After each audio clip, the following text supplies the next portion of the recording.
Welcome back, viewers. You're watching WION World is One. This is World DNA, the show that gets you ahead of the rest. I'm Shivan Chalna. And I'm Jyotsna Kumar. And on the show today, following a phone call with President Donald Trump, Minneapolis Mayor Jacob Frey has said that some federal immigration agents will begin leaving the city starting Tuesday. And the agents were part of enforcement operation in Minneapolis, where U.S. officers fatally shot 2 citizens. We'll bring you all the details on that story on the show. Also on World DNA, as tensions escalate in West Asia, the U.S. military confirms the USS Abraham Lincoln Carrier Strike Group has arrived in this region. Meanwhile, Hezbollah chief Naim Qasim has warned any attack on Iran would trigger a wider regional war. That's what we're tracking for you right here on World DNA. But first, let's start with the headlines.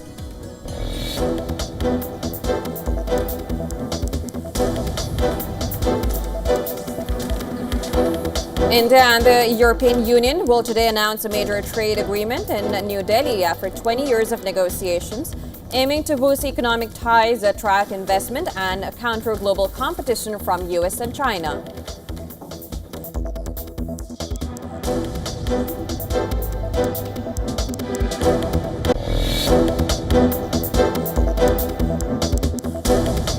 Donald Trump sends border czar Tom Homan to Minneapolis to address widespread outrage over the fatal shooting of U.S. citizen Alex Pretty during a protest. U.S. President speaks to Minnesota governor in a bid to ease tensions.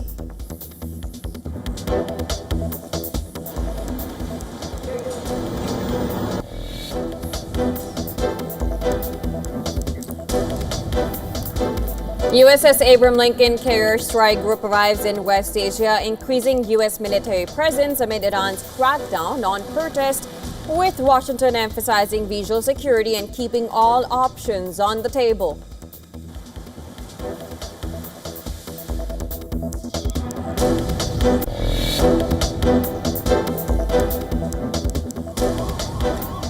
Israeli forces bring home the remains of the last hostage Ran Gvili, held in Gaza after Hamas provided information on the location. Prime Minister Netanyahu honors Gvili as a hero and signals the start of the next phase of the peace deal.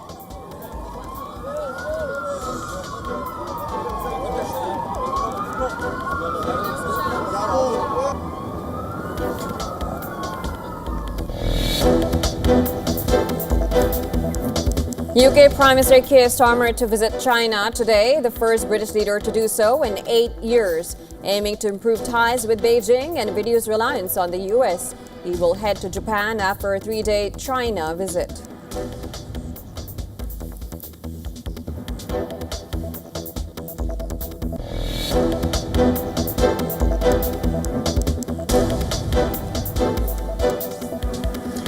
Zelensky calls for Ukrainian and Russian teams to meet before Sunday after last weekend's peace talks in Abu Dhabi, urges allies to maintain pressure on Moscow, while Kremlin stresses territorial issues remain central.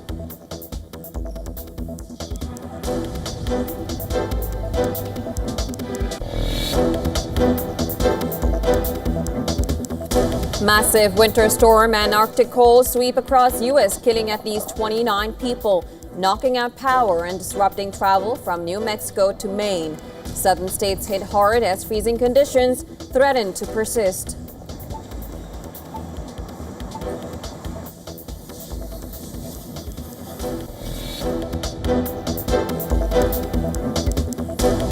France lower house approves bill banning social media use for children under the age of 15. National Assembly passes the bill in overnight session. Bill now heads to the Senate. President Macron calls it a major step to protect young people.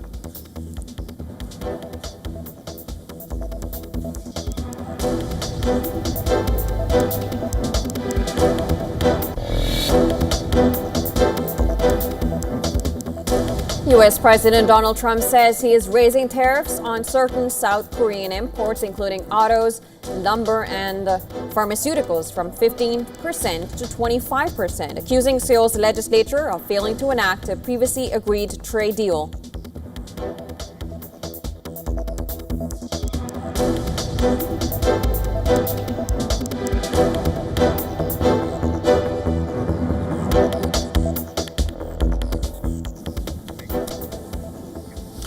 The Trump administration has denied reports of Gregory Bovino being removed from his position as commander at large.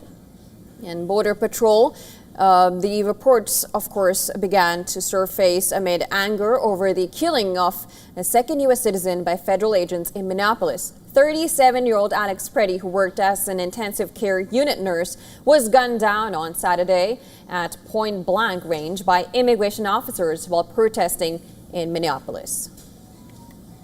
Well, the video of the shooting continues to do the rounds on social media, prompting street protests, criticism from all corners, including from that of former Presidents Bill Clinton and Barack Obama.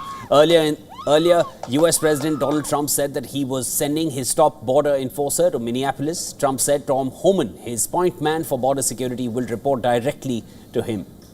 And moreover, in a marked change of tone, Trump said he held very good talks with Minnesota Governor Tim Walz and Minneapolis Mayor Jacob Frey. Now, Frey said Trump has agreed to the present situation cannot continue, and added that some federal agents will begin leaving Minneapolis on Tuesday. He, however, did not provide specific details. White House Press Secretary Caroline Leavitt said that nobody in the White House, including the president, wanted to see people getting hurt or killed. She also expressed sorrow for the death of Alex Preddy, who she earlier branded as a domestic terrorist.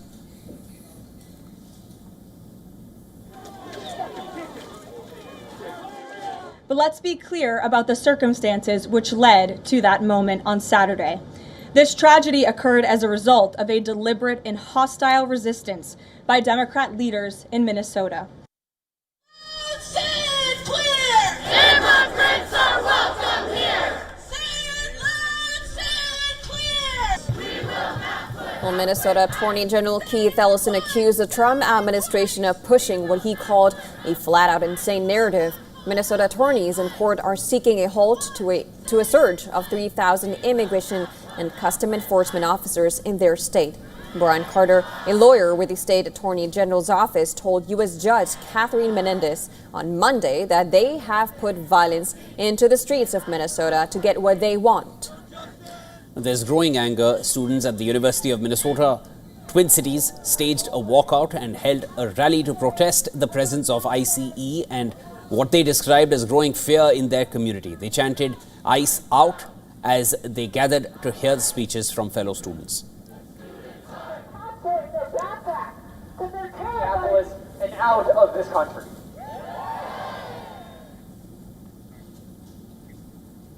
Now, U.S. is boosting its firepower in West Asia as President Donald Trump considers options against Iran. Well, the USS Abraham Lincoln Carrier Strike Group. It is now in the region. Iran has warned that any attack will be met with a resounding response. Now, President Donald Trump says he has sent a big armada next to Iran, but remains open to other options, including diplomacy. In an interview to Axios, Trump mentioned his decision to dispatch the Lincoln to West Asia. He claimed that U.S. now has a bigger presence than what it had near Venezuela. U.S. had built firepower in the Caribbean for months before launching an operation to seize Venezuelan leader Nicolas Maduro. Now, the question is, so will Trump launch a similar operation in Iran? And sources say Trump hasn't made a final decision. Trump declined to discuss the options presented to him by his national security team or which one he prefers.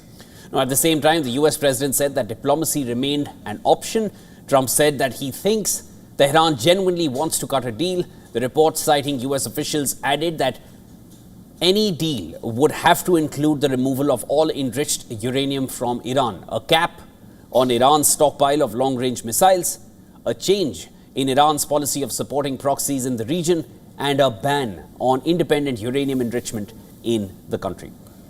Meanwhile, another report said that the U.S. is weighing precision strikes on high-value Iranian officials and commanders responsible for the death of protesters in West Asia, citing a Gulf official familiar with discussions that said that the strikes could come as early as this week. Trump's decision to de-escalate came as Gulf states, namely Saudi Arabia, Qatar, and Oman, lobbied against strikes. The report added that the U.S. is now in a stronger position militarily to launch an attack on Iran than at the beginning of January. According to a former US official, US has been working to replenish supplies of missile interceptors exhausted during the 12-day war with Iran back in June. More warplanes, air defense systems and battleships have also been sent to the region, with the build-up appearing to be reaching its peak with the arrival of the USS Abraham Lincoln. And Trump has reportedly been briefed on the situation and has warned Iran that military action is possible. The New York Times reported that U.S. intelligence reports say Iran's government is weaker than at any point since the 1979 revolution, after widespread protests and a struggling economy undermined its grip on power. Meanwhile, Hezbollah chief Naim Qassem warns that any new war on Iran will ignite the region. He said that the assassination of Supreme Leader Ayatollah will be an assassination of stability in the region if that happens.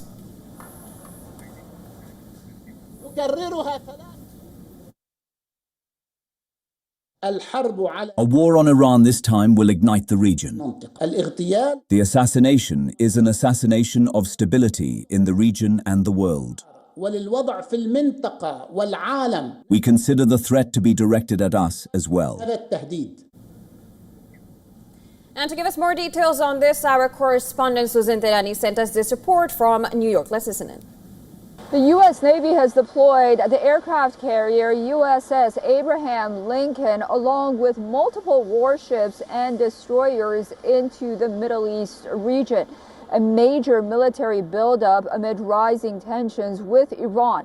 This move significantly increases U.S. firepower, including fighter jets and missile capabilities, and signals preparedness for a potential conflict. President Trump has not ruled out military action against Iran after Tehran's violent crackdown against nationwide protesters, which President Trump criticized. The deployment is meant to deter Iranian aggression, although the president has walked back earlier immediate strikes against the Islamic Republic, but he has kept his options open. The situation remains tense and fluid. Analysts say the U.S. military buildup increases the chances of confrontation, and Iran's leaders are now on high alert. Susan Tehwani reporting from New York for WION World is One.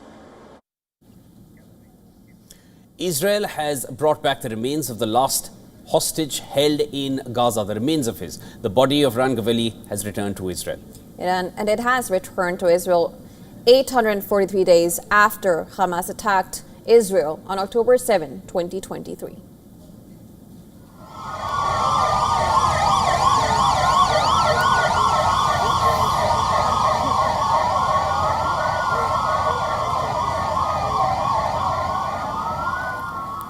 The remains were escorted by a police convoy from the Gaza border to Israel's Forensic Institute in Tel Aviv.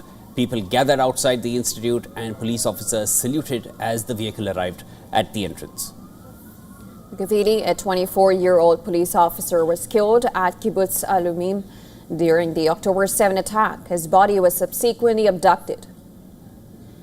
Now, ahead of the return of his remains, Gaveli's sister posted an emotional message expressing her grief as well as her relief.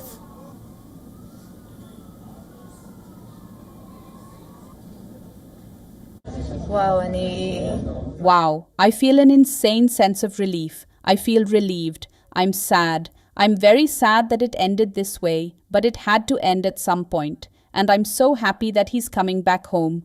Rani is on his way. Rani is coming. Israeli police held a ceremony for their slain colleague after the retrieval of his remains. His father, as well as other relatives, military officials, and members of his police unit were carrying his coffin.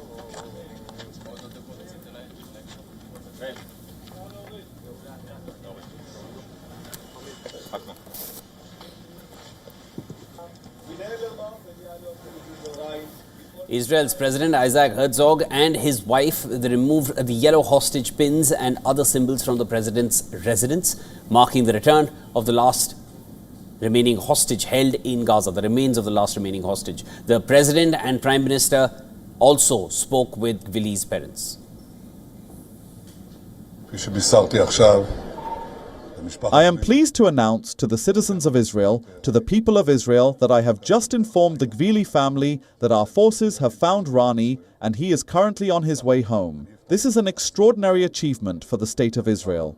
I promised, to bring everyone back. We brought them all back, down to the very last one.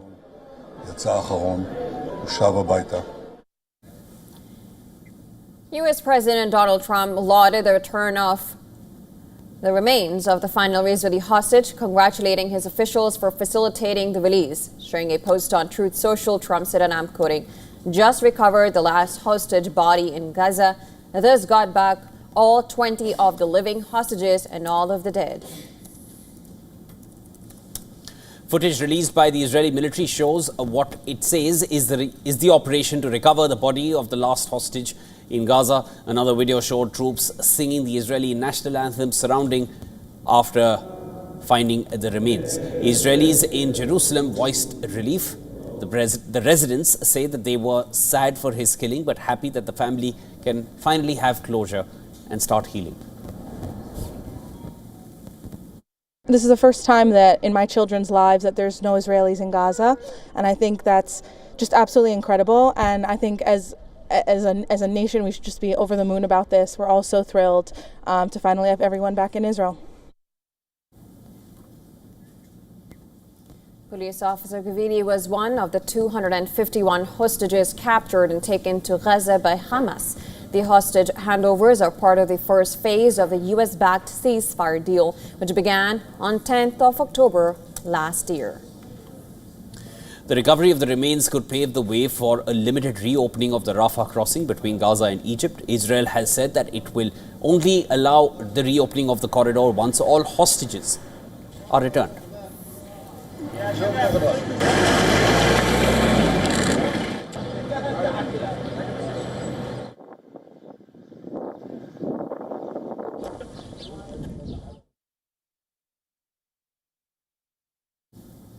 The White House has said that U.S. President Donald Trump is not abandoning efforts to pursue peace in Ukraine. Well, pushing back against claims that he has disengaged from the war. White House Press Secretary Karen Leavitt stated that she was not tracking any scheduled calls with Russian or Ukrainian leaders at this point. But however, Trump remains committed to exploring diplomatic solutions to end the war.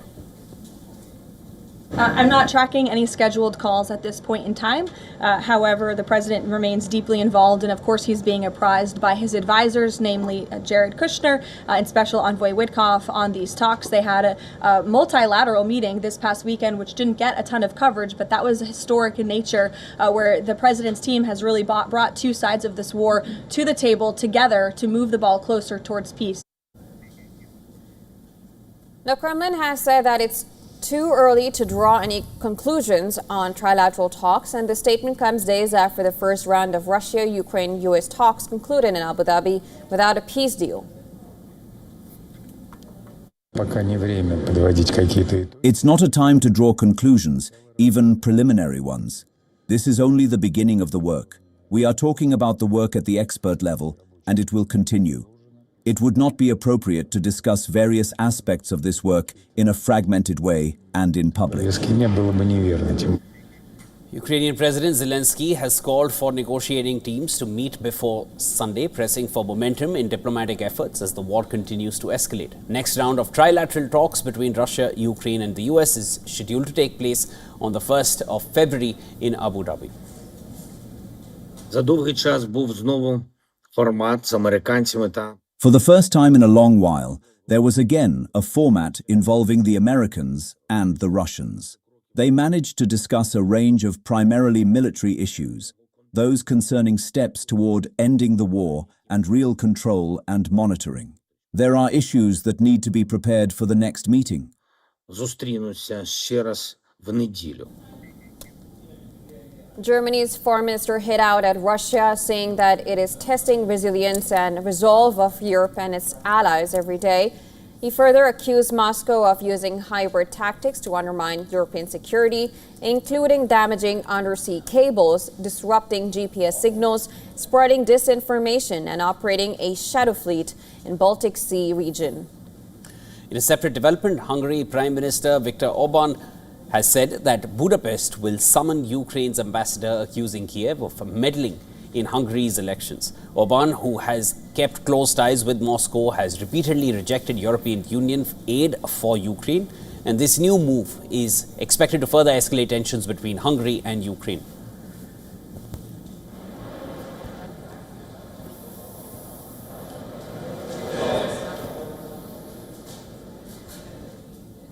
Reform UK is emerging as a primary conservative force in British politics. It's emerging as a top conservative leader as these leaders continue to join Nigel Farage's political party. And the latest to join the list is former Tory Home Secretary Suella Braverman.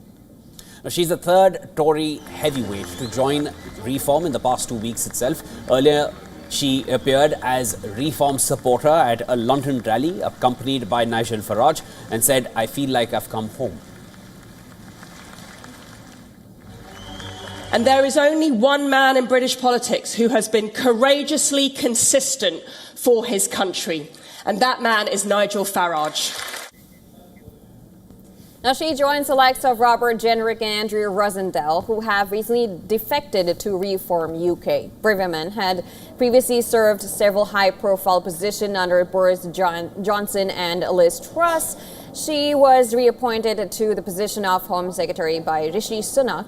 She is the sitting MP from Hampshire since 2015. Now, with Braverman joining Reform UK, the total number of Conservative MPs defecting to Farage's party has reached to 23.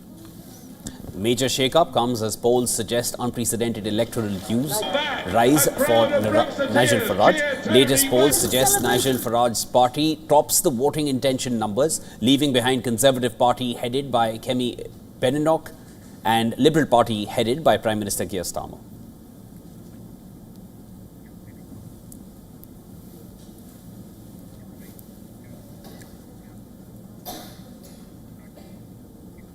And a massive winter storm has ripped across the United States, leaving at least 29 people dead.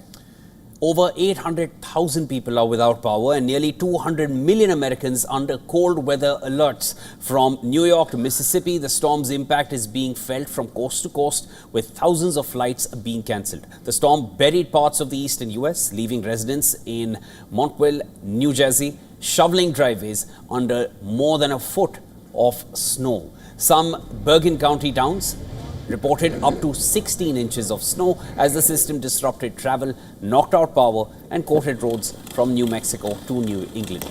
Residents described the scene as almost apocalyptic.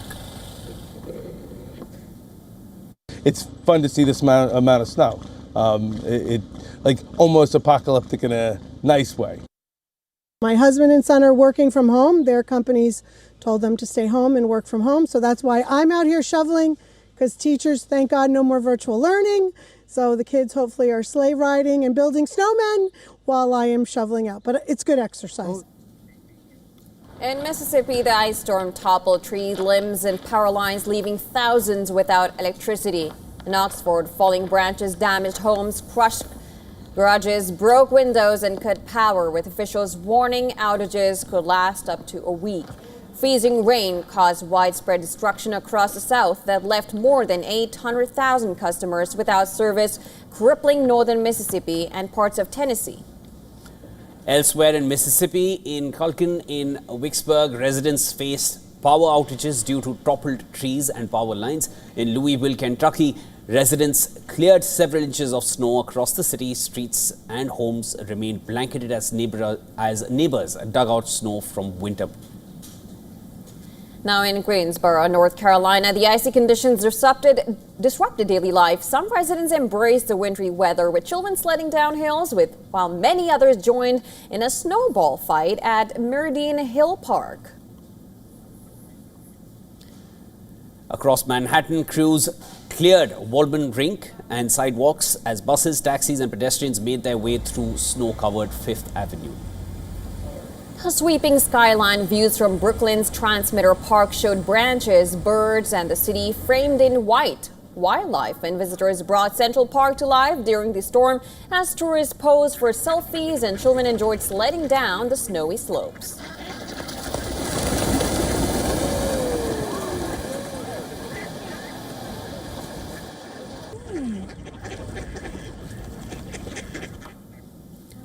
All right, viewers, this is World DNA. We are going to be slipping into a short break, but don't go anywhere. Lots more on the other side.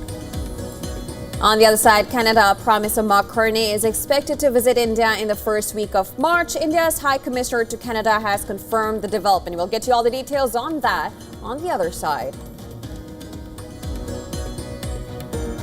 Report coming up from Nepal. Nepal is gearing for the March 5th elections. The country's political landscape is increasingly incorporating LGBTQ plus representation. We'll bring you all the details. Stay with us. This is World DNA.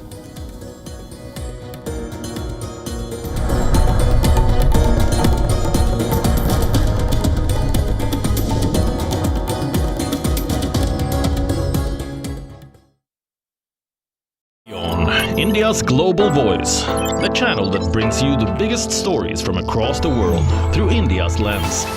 Now available in more than 190 countries worldwide. Because we believe that the world is one. Watch us in Africa, Europe, USA and Canada, South America, Asia Pacific, Middle East and North African regions. Also available on these digital platforms across the world. WION. World is one. From the bustling trading floors of Wall Street to the vibrant exchanges of Asian stock markets, WION breaks it down for you to make sense of what's happening. As we reveal the key factors behind events, strategic battles, and the game-changing business decisions that shape the world. We bring you all of this and more on World Business Watch. Rashtriya Swayamsevak Sangh. To some, it's an extreme ideology. To others, it's the very soul of India. To some, it's rebellion. To others, it's a principle of nation building. Coming soon to challenge perceptions in RSS centenary year, Kesariya at 100.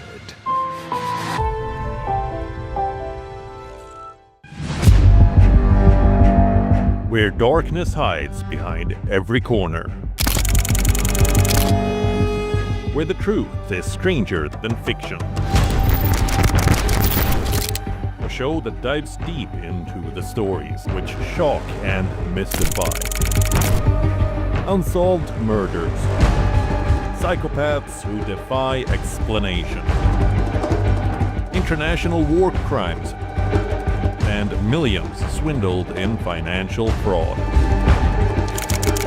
The victims, the accused, and the sinister plot. Prime Crime is your front row seat to darkness.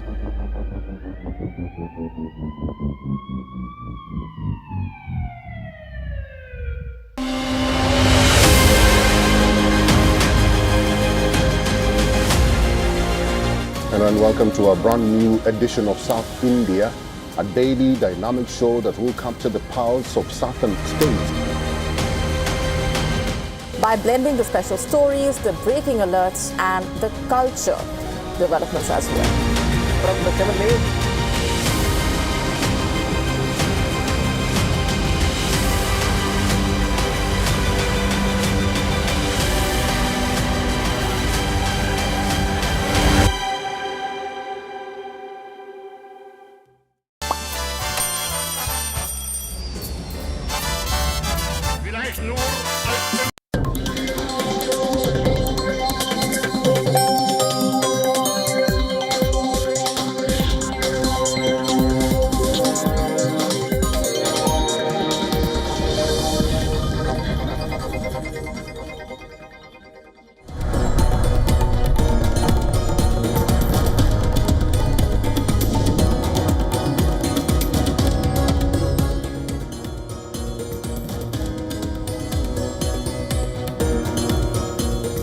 Welcome back, viewers. You're watching World DNA with Jyotsna. I'm Shivan. Lots more to discuss on this side of the show. Thanks so much for staying with us. Let's start with the headlines.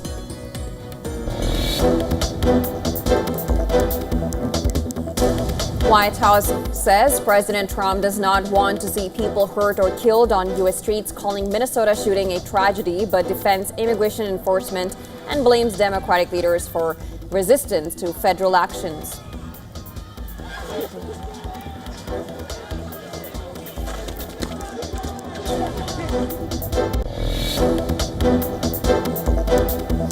Brazil's President Lula urges Donald Trump to limit activities of his Board of Peace to Gaza in a phone call during which the leaders agreed to meet in Washington days after he accused US President of trying to create a new UN.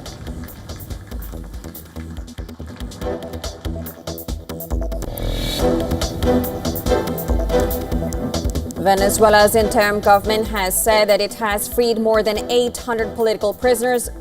The rights group Foro Pino disputes this. Donald Trump praises the release as a powerful humanitarian gesture.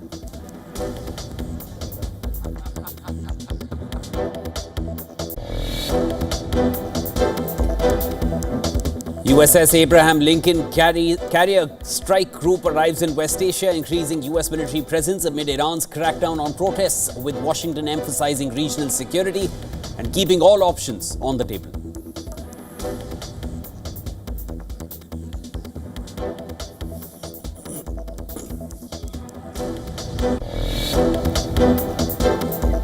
Turkey announced a 6-day ban on gatherings in Mardin province bordering Syria following protests by Kurdish community over offensive against Kurdish fighters after over 1,000 people tried to cross into Syria.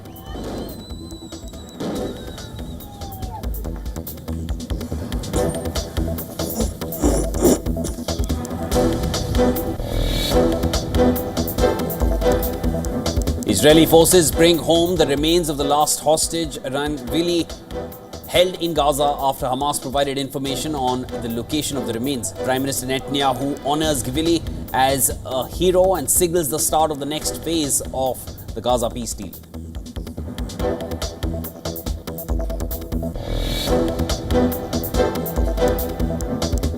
UK Prime Minister Keir Starmer to visit China today, the first British leader to do so in 8 years, aiming to improve ties with Beijing and reduce reliance on the US. He will head to Japan for a 3-day China visit.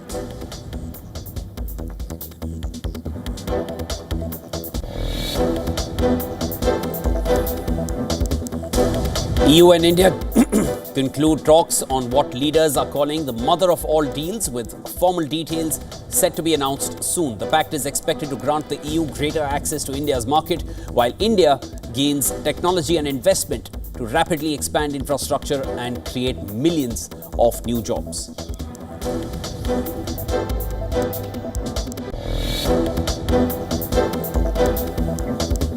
World number 1 Aryna Sabalenka books her place in the semi-finals of the Australian Open. The two-time champion sails past 18-year-old Eva Jokic in their last 8 clash. Into the semi-finals of the Australian Open once again. She was amazing. It's so scary when you think about it, and obviously every test is a bit different.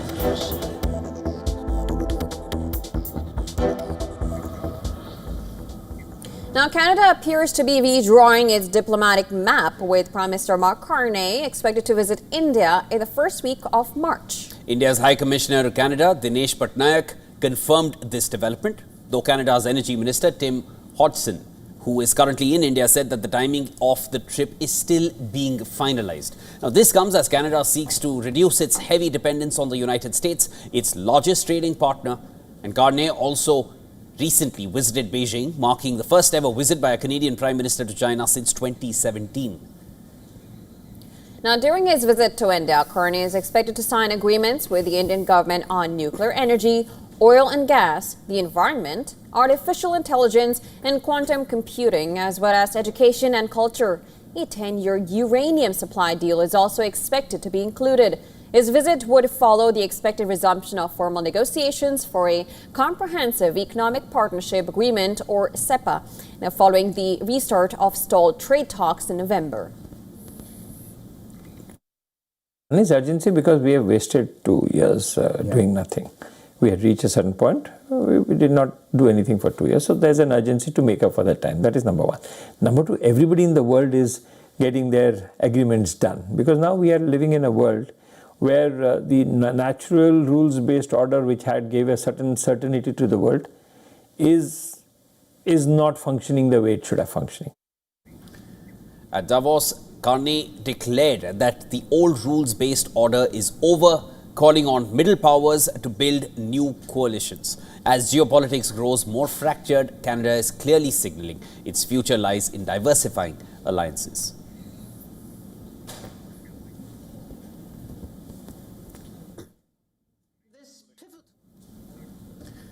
The United Arab Emirates has stunned Pakistan. It has scrapped its plan to operate Islamabad International Airport. And the project has reportedly been under discussion since August 2025, but fell through after Abu Dhabi could not find a local partner to manage airport operations. The development comes just days after UAE President Sheikh Mohammed bin Zayed Al Nahyan. He visited India. During the visit that was 3 hours. During Al Nahyan's nearly 3-hour visit, India and the UAE also agreed to increase cooperation in the defense sector. According to the Ministry of External Affairs, both sides decided to strengthen strategic and security ties amongst them. Citing sources, a Pakistan daily confirmed the development. The report, however, does not link airport deal's collapse to any political motives. Once the closest of Gulf allies Riyadh and Abu Dhabi are now locked in an unusual public confrontation over support to rival groups in Yemen. Now this shift comes as Pakistan has moved closer to Saudi Arabia, signing a defense agreement in 2025 that considers an attack on one as an aggression against both. Now, this framework signals a deeper military alignment beyond traditional cooperation between the two nations. Despite the UAE's proven experience in managing airports, several challenging environments, including Afghanistan, its exit from Islamabad airport points to deteriorating ties between the countries. The UAE was one of Pakistan's key economic partners, but over time, the relationship has been weighed down by concerns over safety standards, regulatory disputes, and Pakistan's aging infrastructure.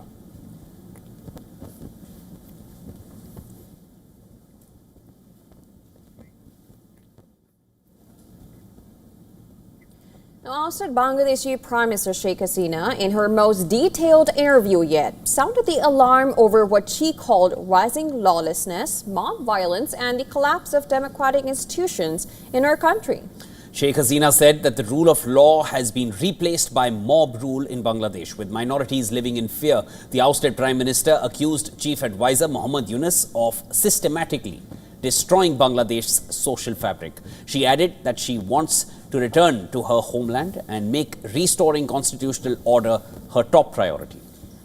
Now, turning to her political rival, Hasina questioned the credibility of the Bangladesh Nationalist Party and its acting leader, Tariq Rahman. Hasina accused BNP leaders of intimidating voters and using threats to coerce support. Hasina also expressed her opinion on Osman Hadi's burial near the grave of Bangladesh's national poet, Qazi Nazrul Islam. She condemned this move as the glorification of violence and called it a direct insult to Nazrul's legacy of communal harmony and resistance to oppression.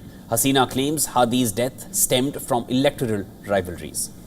Hasina said the past year in exile was painful as she watched economic gains, religious harmony, and institutional stability unravel, but added it also revealed resilience. She said regimes built on fear and exclusion do not endure, and expressed hope that Bangladesh would be reclaimed by its people.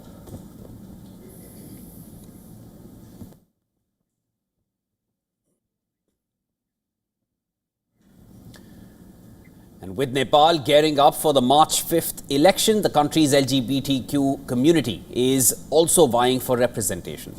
Nepal's sexual and gender minorities have unveiled their candidates in a new political force ahead of March elections. The Inclusive Socialist Party, which has a membership of more than 500 people, mostly from sexual and gender minorities, will field 6 candidates in the polls, while other political parties have included LGBTIQ plus candidates on their proportional representation lists, but they have not fielded direct candidates. जुन खालको संविधानले प्रदत्त गरेको हक अधिकारहरू कानुनमा translate भएर प्रोग्राममा आउनु पर्ने थियो त्यो ह्युज ग्याप छ अहिले आएर त्यसलाई एड्रेस गर्नुको लागि नि आफै जानुपर्छ प्लस अब लोकतन्त्र भनेकै त्यही त हो नि आफ्नो सरकारको मुद्दा आफै उठाउन पाइयोस् आफैले डिसिजन गर्न पाइयोस् आफूलाई उहाँहरूलाई माननीय जीवहरूलाई मैले हाम्रो समुदायको कुरा राख्नुहोस् भनेर भनिराखेको थियौँ। अब हामी आफै भयौँ भने त त्यहाँ त अरूले भनिराख्नु पर्दैन फल्नाले यो कुरा उठाइदिए यसको कुरा उठाइदिए भनेर। तर हामी त Notably, Nepal is widely recognized as having some of South Asia's most progressive laws on LGBTQ rights. In 2023, an interim order from the Supreme Court allowed same-sex and transgender couples to register their marriages. However, no openly LGBTIQ individual has held public office since 2008. Now, according to a rights group, the Blue Diamond Society, more than 900,000 people in Nepal identify as sexual minority. However, despite significant legal strides, many still face discrimination in employment, healthcare, and education.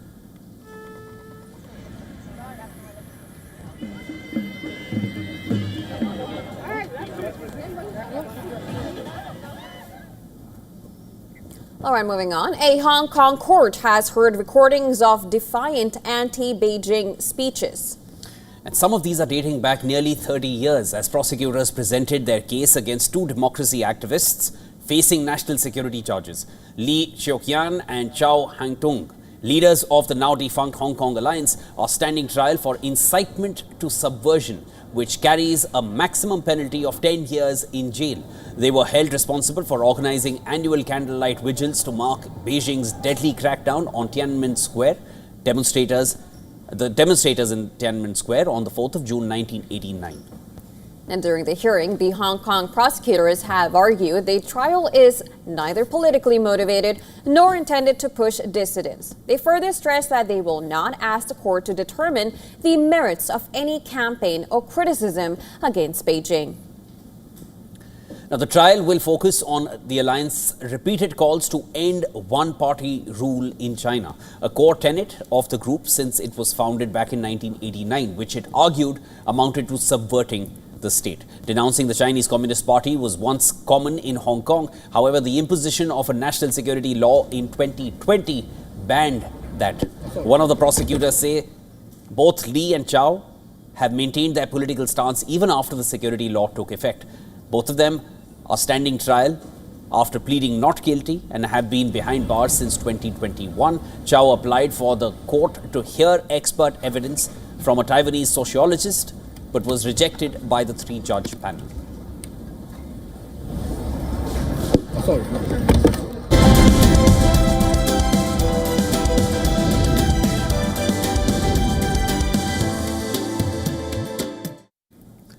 China's rising number of people living alone is reshaping society and creating a new market for safety, social, and lifestyle products.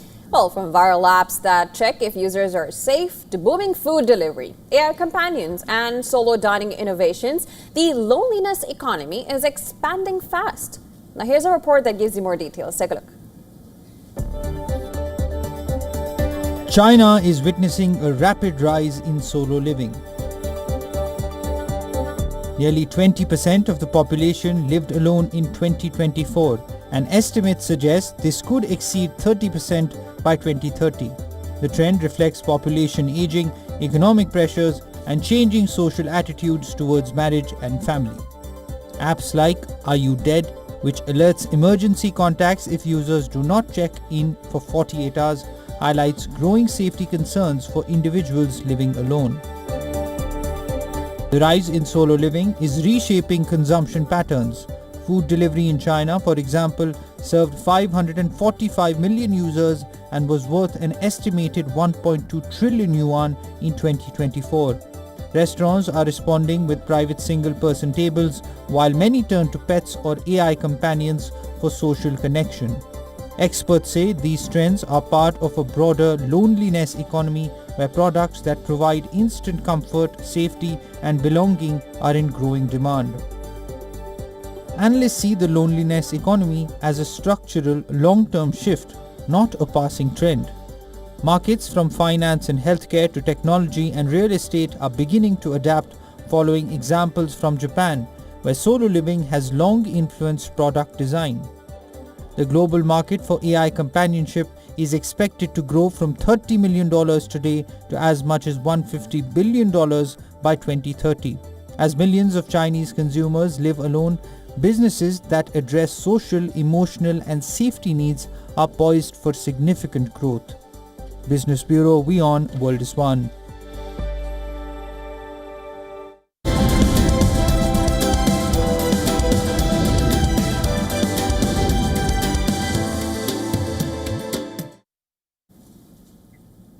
And tech giants Meta, TikTok, and YouTube face courtroom scrutiny this week.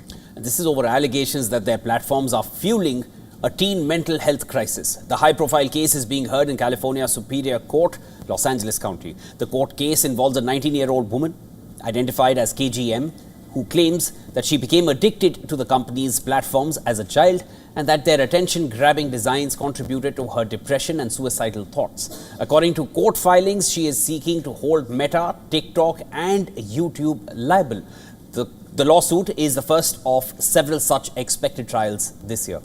Now, focusing on what plaintiffs call social media addiction among children, the jury will decide whether the companies were negligent and whether KGM's use of the app was a substantial factor in her mental health challenges, alongside other potential causes including third-party content and offline factors. Meta CEO Mark Zuckerberg is expected to take the witness stand, while Snap CEO Evan Spiegel has agreed to settle KGM's lawsuit. YouTube will argue its platforms differ from the likes of Instagram and TikTok and should not be treated the same in court. TikTok declined to comment on its legal strategy. Now, as the trial gets underway, the tech companies are promoting tools they say give parents more control and are spending millions to show their products are safe for teens.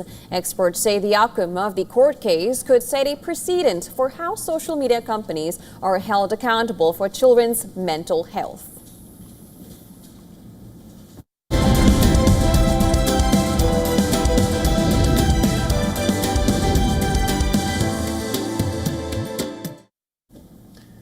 In sports, just 11 days after being removed, Nazmul Islam is back as the Bangladesh Cricket Board's Finance Committee Chairman.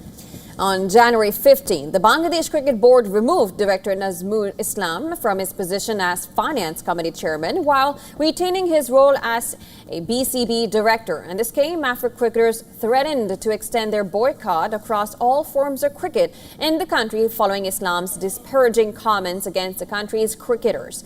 The boycott had already halted several matches across the country, including 2 Bangladesh Premier League fixtures. But in a dramatic turn of events, Islam was reinstated on Monday, 26th of January. According to local media, the BCB said that the decision followed a satisfactory reply to a show cause notice. BCB Disciplinary Committee Chairman Faizur Rahman and Nazmul's explanation was accepted when it was placed before the board, and the meeting then cleared his return as Finance Committee Chairman. Later, BCB Senior Vice President Shekhawat Hussain told Dhaka-based Daily that BCB President Aminul Islam used his executive powers to reinstate Nazmul, adding that no one else was willing to take responsibility for the Finance Committee.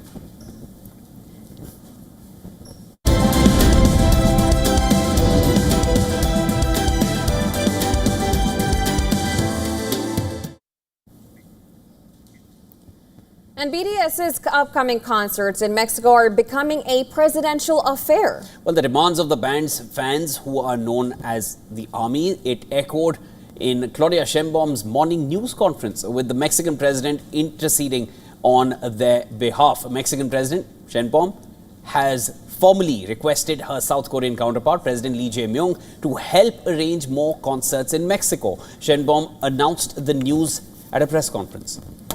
The chart-topping band is set to embark on a global tour in April, shortly after they launch their first new album in 3 years. The band has been on hiatus since 2022, while its members undertook South Korea's mandatory military service. The new tour launched a worldwide scramble for tickets, particularly in Mexico, which is one of K-pop's largest fan bases, where many people missed the initial rush and others complained to the consumer watchdog about problems with sales. Mexico's consumer watchdog said that it has launched a probe into Ticketmaster and is sanctioning resale platforms for abusive and disloyal practices over the BTS ticketing process. Without giving more details, tickets were selling on Ticketmaster from about 1,800 pesos to as much as 17,800 pesos for VIP tickets, and that's around $100 to $1,000. But on resale platforms, these tickets were selling from 11,300 to 92,100 pesos, and that's more than $5,300. Now, the companies did not immediately respond to a request for comment. The watchdog agency said it would help develop new guidelines to better regulate ticket sales to concerts and festivals, with prices and locations established ahead of the tickets' release. The case of BTS in Mexico illustrates a rare evolution in international relations, where a musical group's influence transitions from cultural export to diplomatic priority. This phenomenon demonstrates how soft power, that is, the ability to influence through attraction rather than coercion, now operates through the mobilization of global citizens. Ultimately, BTS 2026 return showcases a form of fandom diplomacy that's unprecedented. Now, when a boy band can influence the agenda of a presidential morning press conference, it proves that cultural attraction can be as potent as traditional political or economic ties. Well, for South Korea, BTS remains the ultimate ambassador, turning global youth into a demographic that views Seoul not just as a foreign capital, but as a source of identity and community.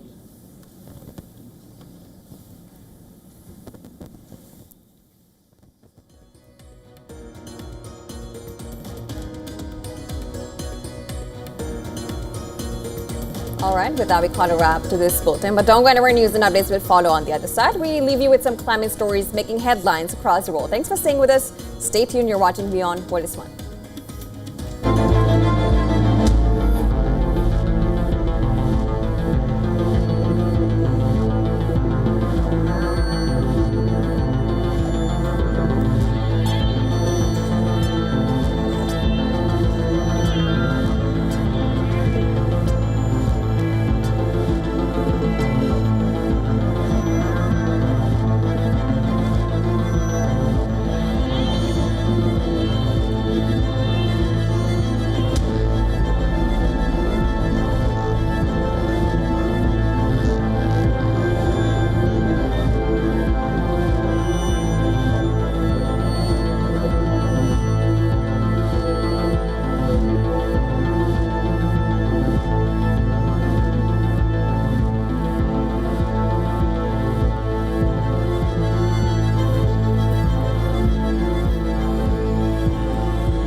And welcome to a brand new edition of South India, a daily dynamic show that will capture the pulse of southern states. By blending the special stories, the breaking alerts, and the culture developments as well.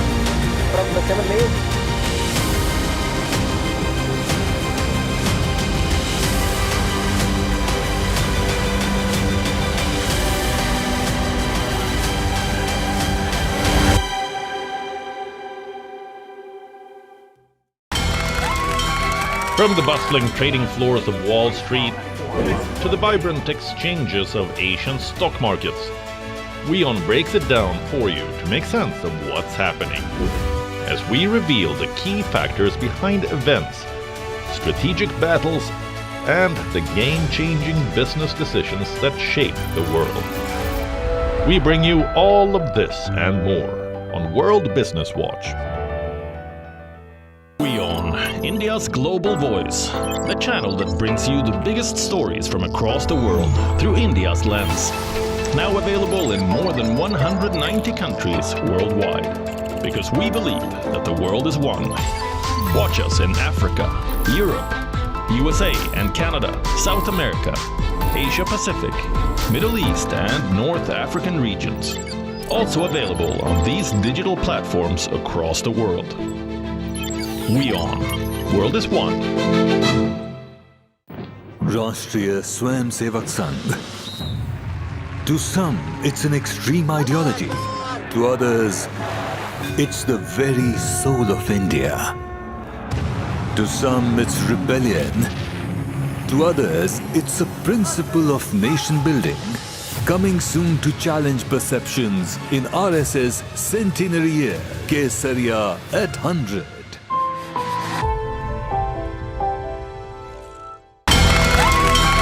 From the bustling trading floors of Wall Street to the vibrant exchanges of Asian stock markets, WION breaks it down for you to make sense of what's happening.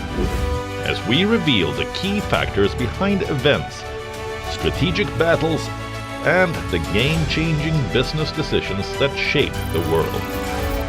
We bring you all of this and more on World Business Watch.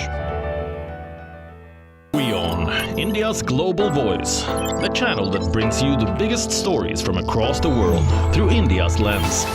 Now available in more than 190 countries worldwide. Because we believe that the world is one.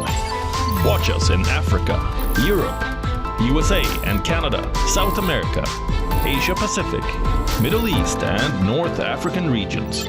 Also available on these digital platforms across the world. WION, World is One.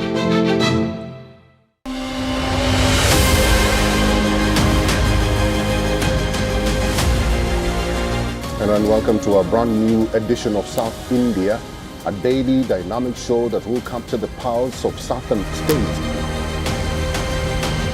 By blending the special stories, the breaking alerts, and the culture developments as well.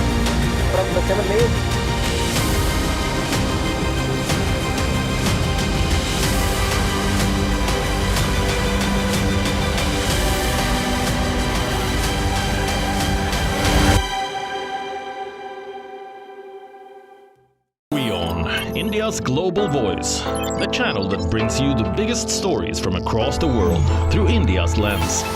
Now available in more than 190 countries worldwide. Because we believe that the world is one. Watch us in Africa, Europe, USA and Canada, South America, Asia Pacific, Middle East and North African regions. Also available on these digital platforms across the world. WION, World is One.